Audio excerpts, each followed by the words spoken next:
Ketika dikuatkan oleh Tuhan melalui roh di dalam batin manusia, seseorang menjadi berakar dan berpijak di dalam kasih. Dikuatkan oleh Tuhan melalui rohnya, sehingga Kristus bersemayam di dalam hati kita dan kokoh dalam kasih.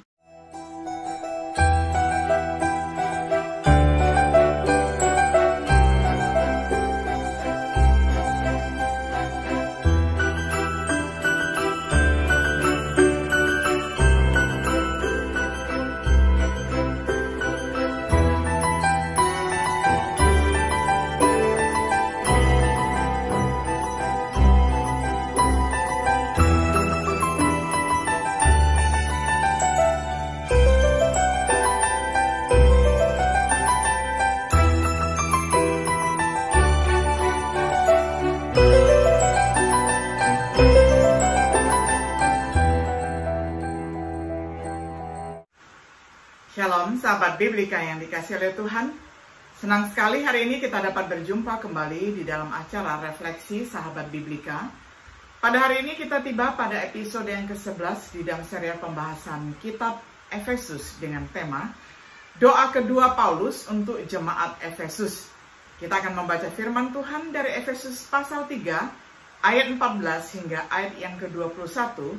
Saya akan bacakan untuk kita semuanya di dalam terjemahan sederhana Indonesia.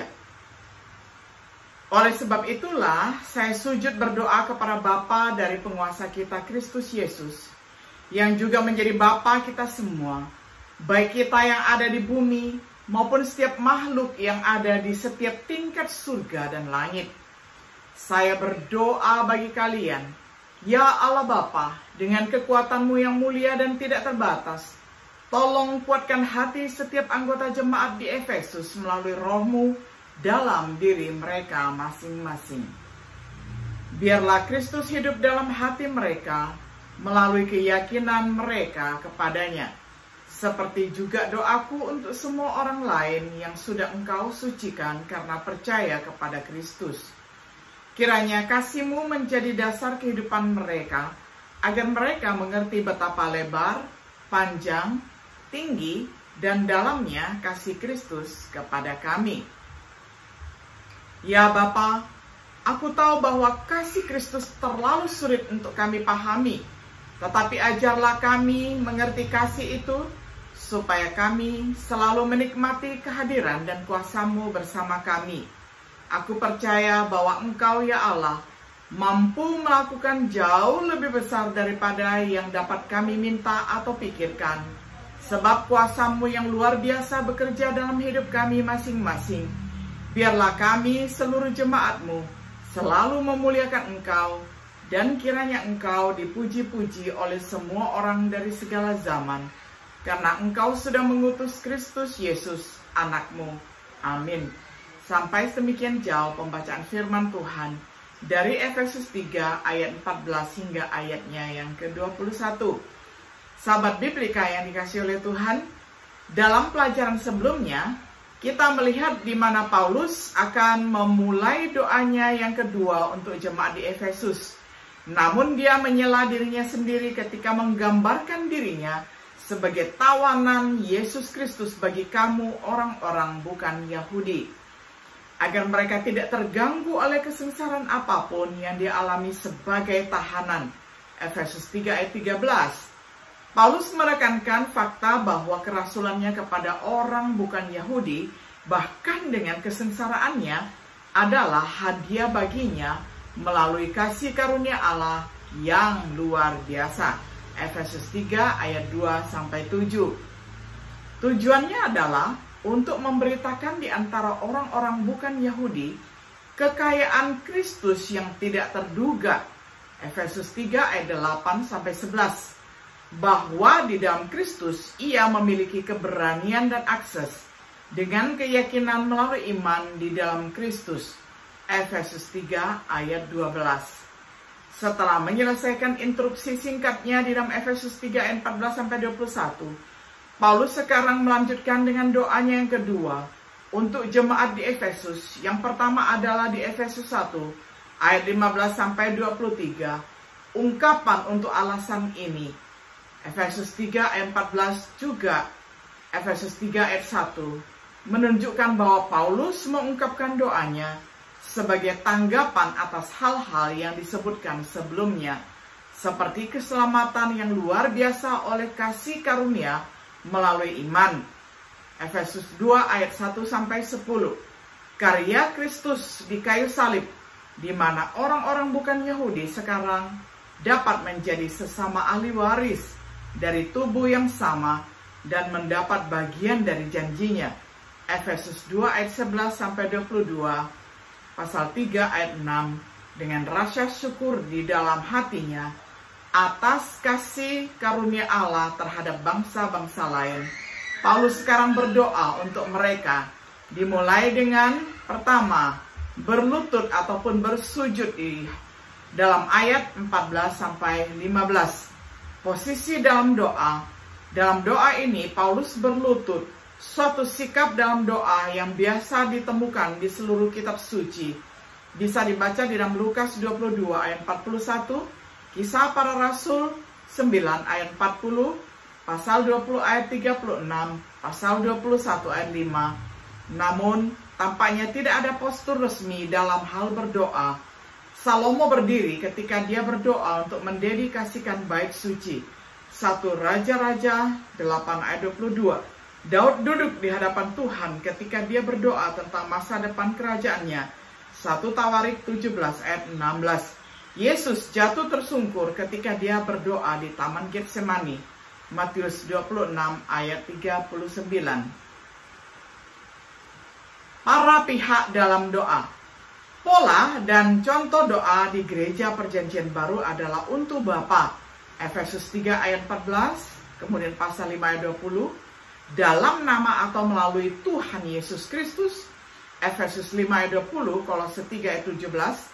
Dan dalam roh, Efesus 6 ayat 18. Yudas 20, Roma 8 ayat 26-27.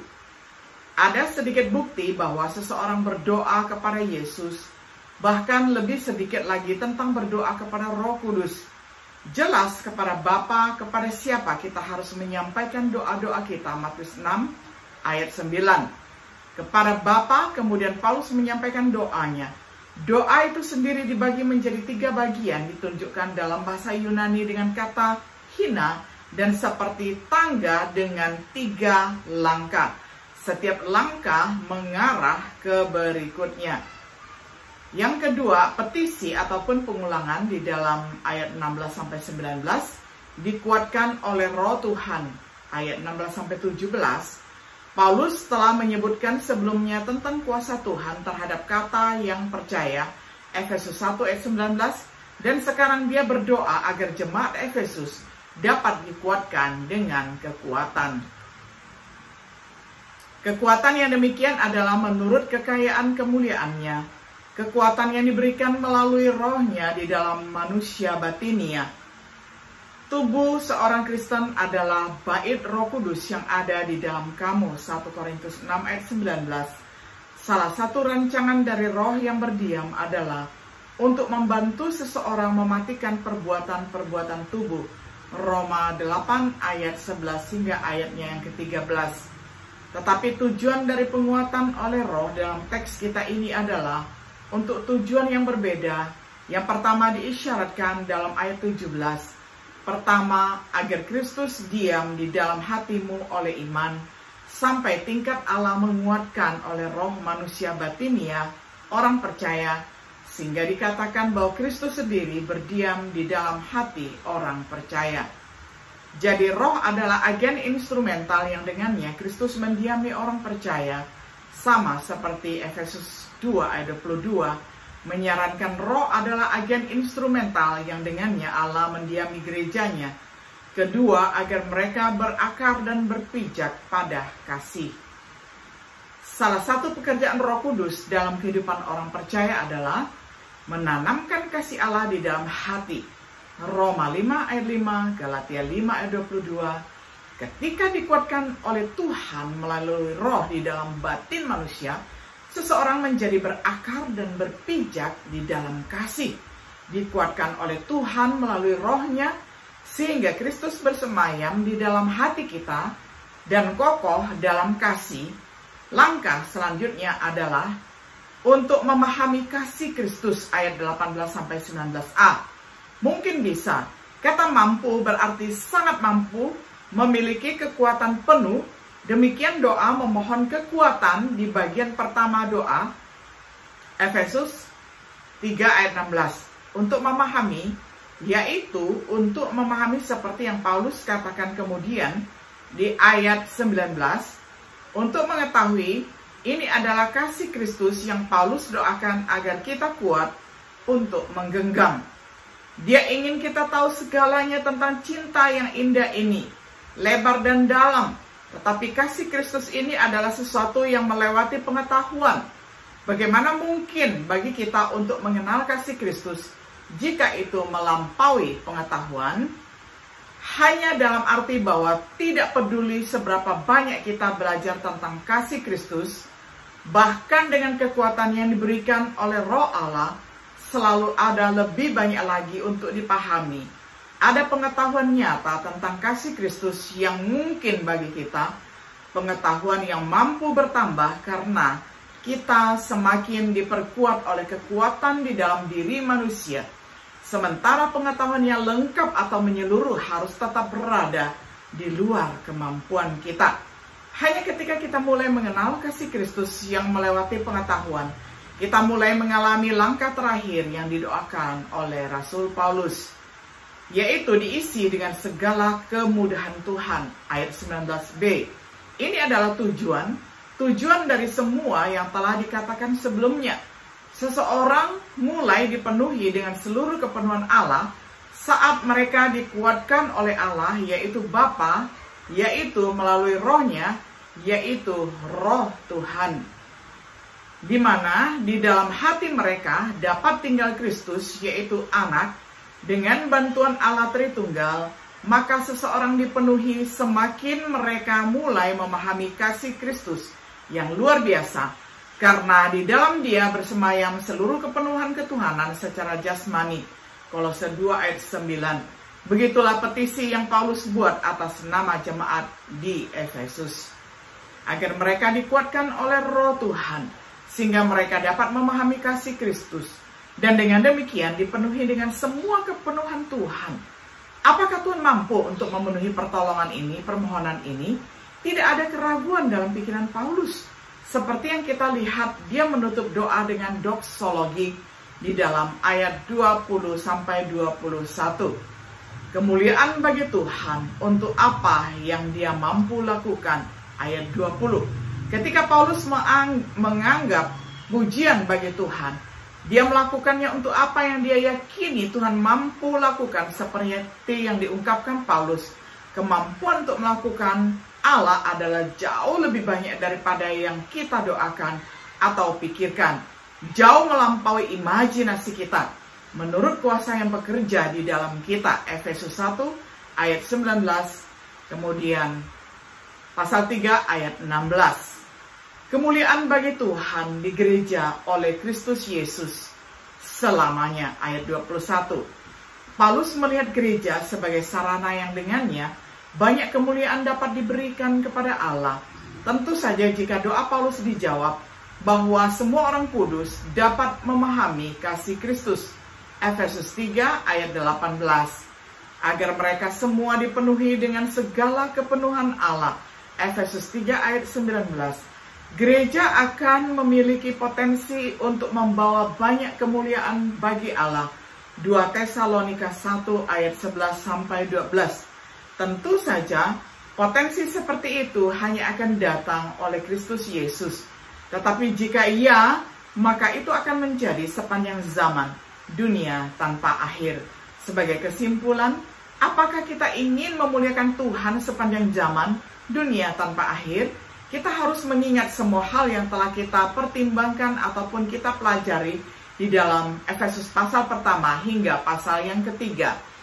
Jika demikian, maka itu pasti oleh Yesus Kristus, dan itu hanya dapat terjadi ketika kita kenali kasih Kristus yang melampaui pengetahuan. Biarkan diri kita dipenuhi dengan segala kepenuhan Tuhan. bagaimana kita bisa yakin untuk dipenuhi dengan semua pengetahuan kepenuhan Tuhan. Untuk seseorang yang sudah menjadi Kristen, kita harus mengikuti teladan Paulus dan memulai dengan doa seperti yang ada di teks kita. Bagi seseorang yang bukan Kristen, maka ia harus terlebih dahulu menjadi anak Allah, menurut Galatia 3 ayat 26-27. Dalam pelajaran berikutnya, kita akan mulai memikirkan bagaimana kita bisa berjalan untuk membawa kemuliaan bagi Tuhan. Sahabat Biblika yang dikasihi oleh Tuhan, kiranya doa Paulus bagi jemaat di Efesus itu juga menjadi doa syafaat kita bagi semua orang yang kita kenal. Sehingga dengan demikian, hidup kita sungguh memuliakan Allah Bapa di surga. Kiranya Tuhan Yesus memberkati kita semuanya. Shalom.